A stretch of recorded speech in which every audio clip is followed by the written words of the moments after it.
Assalamualaikum warahmatullahi wabarakatuh.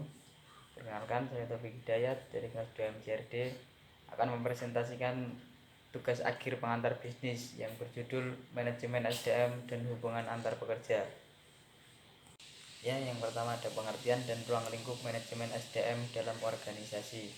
Pengertian manajemen sumber daya manusia adalah proses pengelolaan orang-orang dalam organisasi untuk mencapai tujuan yang telah ditetapkan.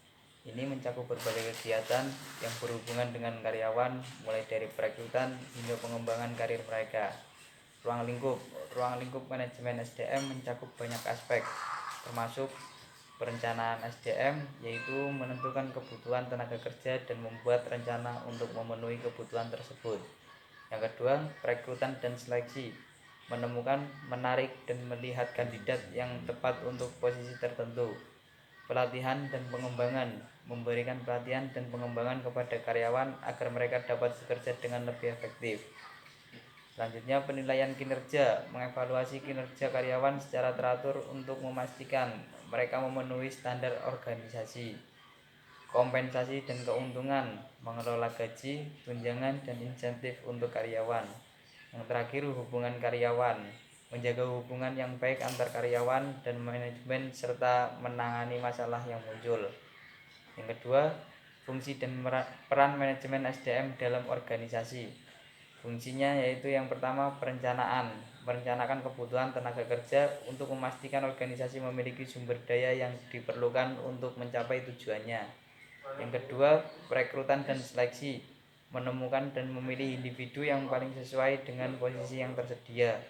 Yang ketiga, pelatihan dan pengembangan, meningkatkan keterampilan dan kemampuan karyawan melalui berbagai program pelatihan dan pengembangan. Selanjutnya, manajemen kinerja, menilai dan mengelola kinerja karyawan untuk memastikan produktivitas dan efisien. Kompetensi, menetapkan struktur gaji dan tunjangan yang adil untuk menarik dan mempertahankan karyawan berkualitas. Yang terakhir, hubungan karyawan, mengelola hubungan kerja yang harmonis antar karyawan dan manajemen. Selanjutnya, peran manajemen SDM. Yang pertama, strategis, menyelaraskan strategi SDM dengan tujuan organisasi untuk mencapai keberhasilan jangka panjang. Kedua, operasional, mengelola kegiatan sehari-hari terkait SDM seperti perekrutan, pelatihan, dan administrasi karyawan. Penasihat, memberikan saran kepada manajemen mengenai isu-isu terkait karyawan dan kebijakan SDM. Yang terakhir, mediator, menjadi penghubung antar karyawan dan manajemen untuk menyelesaikan konflik dan masalah yang muncul. Yang ketiga, proses manajemen SDM, yaitu perekrutan, seleksi, pengembangan, evaluasi, dan penggajian. Yang pertama, perekrutan, proses menemukan calon karyawan yang berpotensial. Ini bisa dilakukan melalui berbagai metode seperti iklan lowongan kerja, rekrutmen kampus, atau melalui agen tenaga kerja. Yang selanjutnya, seleksi, proses menilai dan memilih kandidat yang paling cocok untuk posisi tertentu. Ini biasanya melibatkan wawancara, tes kemampuan, dan pengecekan latar belakang. Selanjutnya, pengembangan pelatihan dan kesempatan mengembangkan kepada karyawan untuk meningkatkan keterampilan dan pengetahuan mereka. Selanjutnya, evaluasi, menilai kinerja karyawan secara berkala untuk memastikan mereka memenuhi standar organisasi. Yang terakhir, penggajian, mengelola pembayaran gaji dan tunjangan pada karyawan. Ini termasuk memastikan bahwa karyawan dibayar tepat waktu dan sesuai dengan kesepakatan kerja, serta mengelola aspek-aspek seperti pajak dan asuransi. Ya, slide selanjutnya yaitu kepentingan strategis manajemen SDM. Ada 3, yaitu yang pertama, hubungan antar manajemen SDM dan pencapaian tujuan organisasi. 2, strategi pengelolaan SDM untuk meningkatkan kinerja organisasi. Dan yang ketiga, implikasi manajemen SDM terhadap keunggulan bersaing. Ya, yang pertama, hubungan antar manajemen SDM dan pencapaian tujuan organisasi. Manajemen SDM memainkan peran penting dalam membantu organisasi mencapai tujuannya. Cara ini dilakukan meliputi 1, memastikan karyawan yang tepat. 2, meningkatkan produktivitas. 3, meningkatkan kepuasan kerja. Dan yang kedua, strategi pengelolaan SDM untuk meningkatkan kinerja organisasi. Untuk meningkatkan kinerja organisasi, beberapa strategi pengelolaan SDM yang dapat diterapkan. Yang pertama, pelatihan dan pengembangan, yaitu memberikan pelatihan yang sesuai untuk meningkatkan keterampilan karyawan. Yang kedua, penilaian kinerja yang adil, yaitu melakukan evaluasi kerja yang objektif dan memberikan umpan balik. Yang ketiga, motivasi karyawan, yaitu menerapkan sistem insentif dan penghargaan untuk memotivasi karyawan agar bekerja lebih baik. Yang terakhir, pengembangan karir, memberikan kesempatan pada karyawan untuk mengembangkan karir mereka di dalam organisasi. Dan yang ketiga, implikasi manajemen SDM terhadap keunggulan bersaing. Manajemen SDM yang efektif dapat memberikan keunggulan bersaing bagi organisasi. Beberapa implikasinya meliputi: yang pertama, karyawan yang kompeten. Memiliki tim yang terampil dan berpengaruh luas membuat perusahaan lebih mampu bersaing di pasar. Yang kedua, inovasi dan kreativitas. Lingkungan kerja yang mendukung dapat mendorong inovasi dan kreativitas. Yang ketiga, retensi karyawan. Manajemen SDM yang baik dapat mengurangi turnover karyawan sehingga organisasi tidak perlu terus-menerus melatih karyawan baru. Yang terakhir, reputasi positif. Organisasi yang dikenal memiliki manajemen SDM yang baik akan lebih mudah menarik talenta terbaik. Ya, slide selanjutnya yaitu perencanaan SDM dalam organisasi. Yang pertama, proses perencanaan kebutuhan tenaga kerja. Yang kedua, penentuan strategi rekrutmen dan retensi karyawan. Yang ketiga, mengidentifikasi kebutuhan pengembangan karyawan. Ya, yang pertama, proses perencanaan kebutuhan tenaga kerja. Perencanaan kebutuhan tenaga kerja adalah langkah penting untuk memastikan organisasi memiliki jumlah dan jenis karyawan yang tepat. Yang pertama, analisis pekerjaan. Yang kedua, perkiraan kebutuhan tenaga kerja. Yang ketiga, evaluasi keterampilan. Dan yang terakhir, perencanaan penggantian. Yang kedua, penentuan strategi rekrutmen dan retensi karyawan. Untuk menarik dan mempertahankan karyawan terbaik, organisasi perlu merancang strategi rekrutmen dan retensi yang efektif. Caranya yang pertama yaitu sumber rekrutmen, menentukan sumber rekrutmen yang paling efektif. Yang kedua, proses seleksi, mengembangkan proses seleksi yang objektif dan adil untuk memilih kandidat terbaik. Yang ketiga, program orientasi, memberikan program orientasi yang membantu karyawan baru beradaptasi dengan cepat. Selanjutnya, kebijakan retensi, menerapkan kebijakan yang mendukung kepuasan dan kesejahteraan karyawan. Dan yang terakhir, feedback dan evaluasi. Yang ketiga, mengidentifikasi kebutuhan pengembangan karyawan. Mengidentifikasi kebutuhan pengembangan karyawan adalah langkah penting untuk memastikan karyawan terus berkembang dan memenuhi tuntutan pekerjaan mereka. Prosesnya yaitu penilaian kinerja, menggunakan penilaian kinerja untuk mengidentifikasi kekuatan dan kelemahan karyawan. Yang kedua, survei dan wawancara. Yang ketiga, rencana pengembangan individu. Yang keempat, pelatihan berkelanjutan. Dan yang terakhir, evaluasi dan pelatihan. Ya, selanjutnya yaitu job analisis dalam manajemen SDM. Yang pertama, definisi dan tujuan analisis pekerjaan. Yang kedua, metode analisis pekerjaan meliputi observasi, wawancara, dan pencatatan pekerjaan. Yang ketiga, manfaat job analisis dalam pengambilan keputusan manajemen SDM. Ya, yang pertama, definisi dan tujuan analisis pekerjaan. Analisis pekerjaan adalah proses untuk mengetahui detail tentang suatu pekerjaan, seperti apa yang harus dilakukan dan keterampilan apa yang dibutuhkan. Tujuannya yaitu membuat deskripsi pekerjaan, menentukan keterampilan, membantu rekrutmen, menyusun pelatihan, dan menilai kinerja. Yang kedua, metode analisis pekerjaan, observasi, wawancara, dan pencatatan pekerjaan. Observasi, metode ini melibatkan melihat langsung bagaimana seorang bekerja untuk memahami tugas dan bentuk tanggung jawab mereka. Yang kedua, wawancara, berbicara dengan karyawan untuk manajer untuk mendapatkan informasi tentang apa yang dilakukan dalam pekerjaan dan keterampilan yang dibutuhkan. Dan yang terakhir, pencatatan pekerjaan. Karyawan mencatat apa yang mereka lakukan setiap hari untuk memberikan gambaran tentang tugas dan tanggung jawab mereka. Ya, dan yang ketiga, manfaat job analisis dalam pengambilan keputusan manajemen SDM. Membantu rekrutmen, yaitu menyediakan informasi yang diperlukan untuk membuat iklan pekerjaan dan memilih kandidat yang tepat. Yang kedua, pelatihan dan pengembangan, yaitu mengidentifikasi area di mana karyawan memerlukan pelatihan tambahan.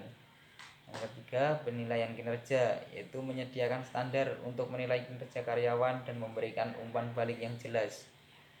Yang keempat, kompensasi, membantu menentukan struktur gaji yang sesuai berdasarkan tugas dan tanggung jawab pekerjaan. Dan yang terakhir, perencanaan karir, membantu merencanakan jalur karir dan promosi untuk karyawan dengan informasi yang jelas tentang kebutuhan pekerjaan. Selanjutnya yaitu konteks legal dasar hukum dalam SDM. Yang pertama, peraturan perburuhan dan ketenagakerjaan yang relevan,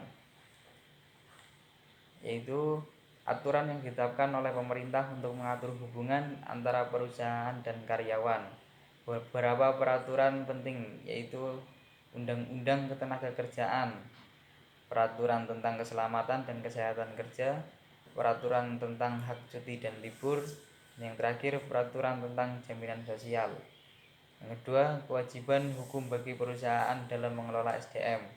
Kewajiban hukum perusahaan dalam mengelola SDM meliputi menyediakan kontrak kerja, yaitu memberikan kontrak kerja yang jelas dan sesuai dengan peraturan yang berlaku. Kedua, membayar upah karyawan sesuai dengan ketentuan hukum termasuk gaji pokok dan tunjangan. Yang ketiga, menjamin keselamatan kerja, menyediakan lingkungan kerja yang aman dan mematuhi standar keselamatan kerja. Yang keempat, mematuhi hak cuti, mengizinkan karyawan untuk mengambil cuti sesuai dengan hak mereka. Dan yang terakhir, mendaftarkan jaminan sosial, yaitu mendaftarkan karyawan untuk jaminan sosial dan membayar iuran yang diperlukan. Yang ketiga, implikasi hukum terhadap praktik manajemen SDM. Implikasi hukum terhadap praktik manajemen SDM mencakup 1. Resiko hukum. Jika perusahaan tidak mematuhi peraturan, mereka dapat menghadapi tuntutan. Yang kedua, kepatuhan. Perusahaan harus memastikan bahwa semua praktik SDM seperti rekrutmen, pelatihan, dan penilaian kinerja sesuai dengan hukum yang berlaku. Yang keempat, reputasi perusahaan. Mematuhi hukum meningkatkan reputasi perusahaan sebagai tempat kerja yang adil dan aman. Dan yang terakhir, pengelolaan resiko. Mengelola resiko hukum dengan baik membantu perusahaan menghindari masalah hukum dan keuangan. Selanjutnya yaitu manajemen hubungan antar pekerja, yaitu pentingnya hubungan antar pekerja dalam lingkungan kerja. Hubungan antar pekerja sangat penting karena 1. Produktivitas hubungan yang baik membuat kerjasama lebih mudah, meningkatkan produktivitas tim. Yang kedua, kepuasan kerja. Pekerja yang memiliki hubungan baik merasa lebih puas dan bahagia dengan pekerjaan mereka. Yang ketiga, motivasi. Lingkungan kerja yang positif memotivasi karyawan untuk bekerja lebih baik dan lebih kreatif. Dan yang terakhir, kesejahteraan. Hubungan yang harmonis mengurangi stres dan meningkatkan kesehatan mental karyawan.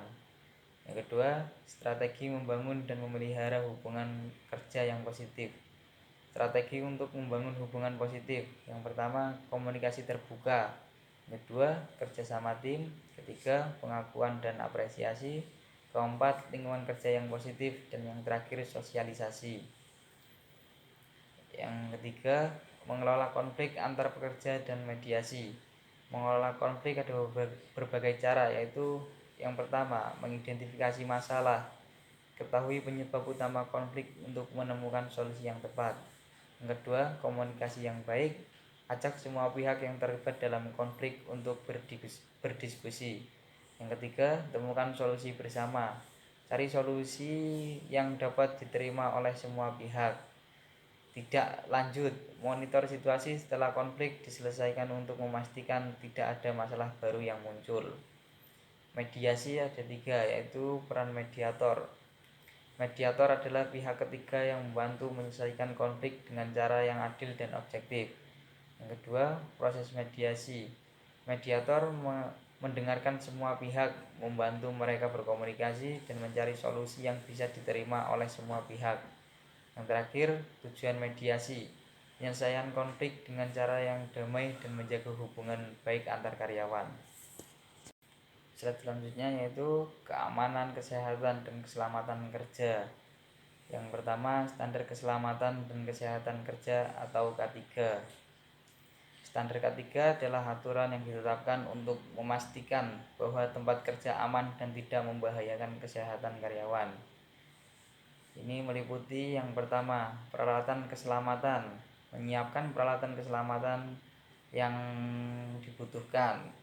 Kedua, pelatihan K3, memberikan pelatihan kepada karyawan tentang cara bekerja dengan aman dan menghindari bahaya. Yang ketiga, prosedur keamanan, menetapkan prosedur keamanan seperti cara menangani bahan berbahaya dan merespon keadaan darurat. Yang terakhir, memelihara fasilitas, memastikan fasilitas dan peralatan kerja dalam kondisi baik dan aman digunakan. Yang kedua, pencegahan kecelakaan kerja dan penyakit akibat kerja. Pencegahan kecelakaan kerja ada 3 cara. Yang pertama, mengidentifikasi bahaya. Yang kedua, penggunaan alat pelindung. Dan yang ketiga, pemeliharaan berkala. Cara mencegah penyakit akibat kerja ada 3, yaitu yang pertama, kesehatan lingkungan, yaitu menjaga kebersihan dan ventilasi yang baik untuk mengurangi risiko penyakit. Yang kedua, penyuluhan kesehatan, memberikan informasi dan pelatihan tentang cara menjaga kesehatan dan kebersihan pribadi. Yang ketiga, pemeriksaan kesehatan, melakukan pemeriksaan kesehatan secara berkala untuk mendeteksi penyakit atau kondisi kesehatan yang mungkin timbul akibat pekerjaan. Terakhir, peran manajemen dalam menciptakan lingkungan kerja yang aman dan sehat. Peran manajemen yaitu penerapan kebijakan, menetapkan dan menerapkan kebijakan keselamatan dan kesehatan kerja yang jelas. 2. Kepemimpinan, memimpin dengan memberi contoh dan menunjukkan komitmen terhadap keselamatan dan kesehatan kerja. Ketiga, sumber daya, menyediakan sumber daya yang diperlukan untuk menjaga keselamatan dan kesehatan. Yang keempat, monitoring dan evaluasi, mengawasi dan mengevaluasi kondisi kerja secara berkala untuk memastikan standar K3 diterapkan dan dipatuhi. Dan yang terakhir, mendukung pelaporan, mendorong karyawan untuk melaporkan potensi bahaya atau masalah kesehatan tanpa takut akan pembalasan. Selanjutnya yaitu proses staffing dan rekrutmen dalam organisasi. Proses staffing ada tiga proses, yaitu rekrutmen, seleksi, dan penempatan karyawan. Rekrutmen adalah proses mencari dan menarik calon karyawan untuk mengisi posisi yang kosong. Ini melibatkan pengumuman lowongan, yaitu menyebarluaskan informasi tentang posisi yang tersedia. Yang kedua, sumber rekrutmen menggunakan berbagai saluran seperti situs pekerjaan, media sosial, dan jaringan profesional. Yang kedua, seleksi. Seleksi adalah proses memilih kandidat yang paling cocok dalam pelamar yang ada. Ada 3 cara, yaitu pemeriksaan berkas, wawancara, dan tes keterampilan. Dan yang ketiga, penempatan karyawan. Penempatan karyawan adalah proses menempatkan karyawan yang terpilih ke posisi yang sesuai. Ada 2 cara, yaitu orientasi, memberikan informasi dan pelatihan awal pada karyawan baru. Yang kedua, penyesuaian, membantu karyawan baru menyesuaikan diri dengan lingkungan kerja dan tugas-tugasnya. Yang kedua, metode rekrutmen, internal, eksternal, dan sumber lain. Rekrutmen internal melibatkan mencari kandidat dari dalam organisasi seperti promosi dan rotasi. Yang kedua, eksternal. Rekrutmen eksternal melibatkan mencari kandidat dari luar organisasi. Ada 3 cara, yaitu iklan pekerjaan, bursa kerja, dan referensi. Yang terakhir melalui sumber lain. Itu ada 2 cara, yaitu rekrutmen online dan konsultan rekrutmen. Yang ketiga, praktik terbaik dalam memilih karyawan yang sesuai. Praktik terbaik, yang pertama, definisikan kriteria dengan jelas. Yang kedua, gunakan metode seleksi yang beragam. Yang ketiga, libatkan tim dalam proses. Yang keempat, verifikasi referensi. Yang kelima, evaluasi kecocokan budaya. Dan yang terakhir, berikan umpan balik. Ya, slide selanjutnya yaitu kompensasi dan benefit bagi pekerja. Yang pertama, ada jenis-jenis kompensasi, yaitu gaji, insentif, tunjangan, dan bonus. Gaji adalah pembayaran tetap yang diterima karyawan secara berkala. Gaji biasanya ditentukan berdasarkan posisi, tanggung jawab, dan pengalaman. Yang kedua, insentif. Insentif adalah pembayaran tambahan yang diberikan untuk mendorong karyawan mencapai target atau kinerja tertentu. Yang ketiga, tunjangan. Tunjangan adalah pembayaran tambahan di luar gaji dasar seperti tunjangan transportasi, tunjangan makan, dan tunjangan pendidikan. Sedangkan bonus adalah pembayaran tambahan yang diterima sebagai penghargaan atas kinerja atau pencapaian tertentu. Yang kedua, desain program kompensasi yang adil dan kompetitif. Desain program kompensasi, yang pertama, penelitian pasar. Yang kedua, penilaian pekerja. Yang ketiga, keadilan internal. Yang keempat, keterlibatan karyawan. Dan yang terakhir, review berkala. Yang ketiga, manfaat tambahan, yaitu asuransi kesehatan, cuti, dan program kesejahteraan. Asuransi kesehatan yaitu memberikan perlindungan finansial untuk biaya medis, termasuk rawat inap, kunjungan dokter, dan obat-obatan. Ini membantu karyawan menanggung biaya kesehatan yang mungkin tidak terjangkau secara pribadi. Cuti adalah waktu yang diizinkan untuk karyawan istirahat atau menangani urusan pribadi. Jenis cuti yaitu cuti tahunan, cuti sakit, dan cuti melahirkan atau paternitas. Yang terakhir, program kesejahteraan. Program kesejahteraan dirancang untuk meningkatkan kesejahteraan fisik dan mental karyawan. Contoh program kesejahteraan. Yang pertama, program kebugaran, yaitu keanggotaan gym atau fasilitas kebugaran. Yang kedua, konseling kesehatan mental, yaitu akses ke layanan konseling atau terapi. Yang ketiga, kesehatan dan nutrisi, seminar atau program mengenai pola makan sehat dan gaya hidup efektif. Ya, yang terakhir yaitu pemeliharaan karyawan. Pemeliharaan karyawan ada tiga cara. Yang pertama yaitu strategi retensi karyawan, yang bertujuan untuk menjaga karyawan tetap berada di perusahaan dalam jangka panjang. Beberapa strategi efektif meliputi: 1. Lingkungan kerja yang positif, yaitu menciptakan suasana kerja yang menyenangkan dan mendukung. Yang kedua, kompensasi dan tunjangan kompetitif, yaitu menawarkan gaji dan tunjangan yang sebanding dengan industri untuk memastikan karyawan merasa dihargai. Yang ketiga, kesempatan pengembangan, yaitu memberikan peluang untuk pelatihan, sertifikasi, dan pendidikan untuk membantu karyawan mengembangkan keterampilan. Yang keempat, work-life balance, yaitu menyediakan fleksibilitas kerja seperti jam kerja yang fleksibel atau opsi kerja yang di rumah yang membantu karyawan menyeimbangkan pekerjaan. Yang kelima yaitu umpan balik, menyediakan umpan balik yang konstruktif dan membuka saluran komunikasi untuk mendengarkan kebutuhan dan kekhawatiran karyawan. Yang terakhir, program kesejahteraan, menyediakan program kesehatan dan kesejahteraan untuk mendukung kesehatan fisik dan mental karyawan. Yang kedua yaitu pengembangan karir dan peluang pembelajaran. Pengembangan karir dan peluang pembelajaran membantu karyawan berkembang dalam bekerja mereka dan mempersiapkan mereka untuk posisi yang lebih tinggi. Yang pertama, pelatihan dan workshop, yaitu menawarkan pelatihan dan workshop untuk meningkatkan keterampilan teknis dan kepemimpinan karyawan. Yang kedua, program monitoring, yaitu menyediakan program monitoring di mana karyawan yang lebih pengalaman membimbing karyawan yang baru atau junior.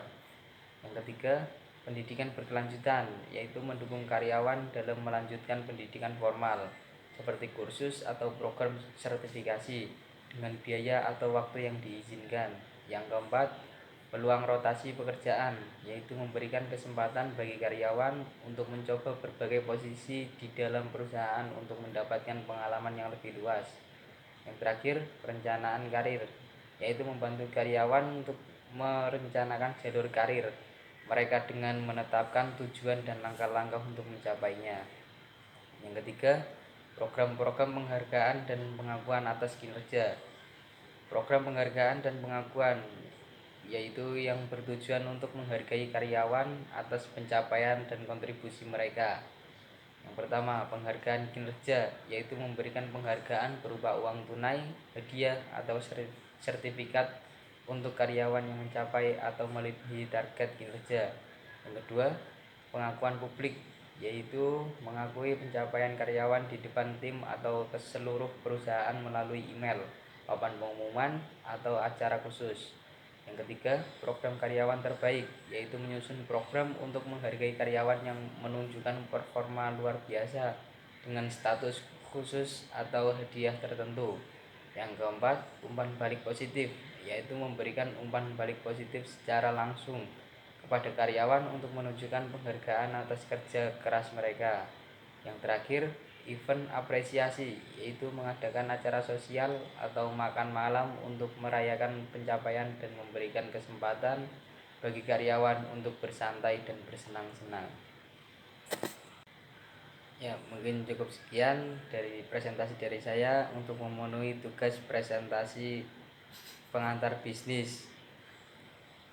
Semoga ilmu yang saya sampaikan dapat bermanfaat untuk teman-teman.